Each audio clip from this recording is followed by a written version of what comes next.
सुबह से वीडियोस देख देख के परेशान हो चुकी हूँ कि किस तरीके से हमारा जो यूथ है वो खड़ा हुआ है अपनी लड़ाई के लिए, और पूरी तरह से अहिंसा के रास्ते पे चलकर। उनके पास कोई हथियार नहीं है, उनके पास कोई ऐसा विस्फोटक चीज़ नहीं है जिससे वो किसी को नुकसान पहुंचा रहे हैं। वो एक प्रोटेस्ट कर रहे हैं कि उनके हक की जो बात है उसके बारे में बात हो, हमारे जो महान पॉलिटिशियंस हैं उन तक ये बात पहुंचे कि उनके साथ कितना गलत हो रहा है। बट उनको दबाया जा रहा है, उनके ऊपर लाठी चार्ज की जा रही है, उनके ऊपर आंसू गैस छोड़ा जा रहा है। लड़कियां हैं, 16-17 साल के लड़के लड़कियां हैं, ये हमारे देश का भविष्य है, वो यूथ है। उन्हीं से जाना जाता है कि आपका देश कितना डेवलप्ड है, उन्हीं से जाना जाता है कि आपका देश कितना भरोसेमंद है। अगर वो इस तरीके से झेल रहे हैं, अपने आप को सड़क पर ले गए हैं, और उनके भी पीछे फैमिली है, उनके पेरेंट्स हैं, अगर वो उनके खिलाफ जाकर अपने लिए आवाज़ उठा रहे हैं, अपने लोगों के लिए लड़ रहे हैं, किसी का भाई मर गया है, किसी की बहन मर गई है, और वहाँ पे कई भाई बहन कई लोग खड़े हैं, उनके ऊपर लाठी चार्ज, उनके ऊपर आंसू गैस छोड़ा जा रहा है, क्या वो आतंकवादी है? क्या वो कोई गुंडे हैं कि उनको बिल्कुल आप भगा भगा के मारोगे तो फिर आप सेफ हो जाओगे? क्या वो किसी की सेफ्टी के लिए इशू कर रहे हैं कुछ? उल्टा उनकी सेफ्टी पे बात आई हुई है। They are not safe in their own country.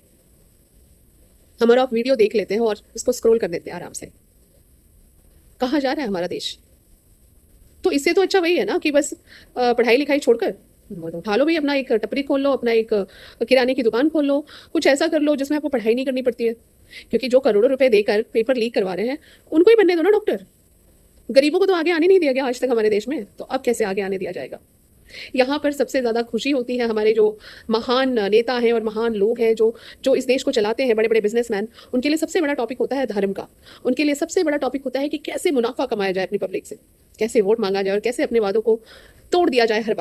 हर बार उनको झेलने के लिए मजबूर कर दिया जाए। इस देश में कितना गलत हो रहा है, कभी रेप हो रहा है, कभी डकैती हो रही है, कभी बच्चों के पेपर लीक हो रहे हैं, बस गलत ही हो रहा है।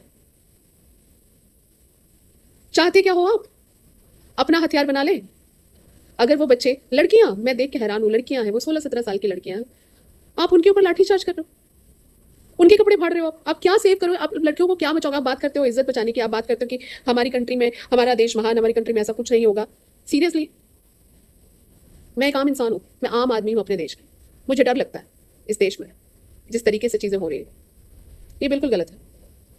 इसके लिए हमें आवाज़ उठानी पड़ेगी, और कोई हमारे बीच का ही बंदा हो जो इन चीज़ों को संभाल सके, उसको नेता बनना चाहिए।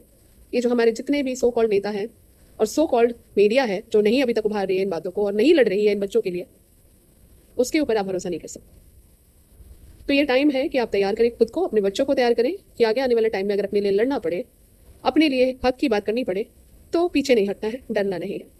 ये कंट्री हमारी है और हमारी ही रहेगी, और हमें ही चलाना है इसको। तो कुछ, मैं क्या बोलूँ, मतलब वर्ड्स से ही हैं, बहुत गंदे वर्ड्स आ रहे हैं, बट मैं नहीं बोल सकती।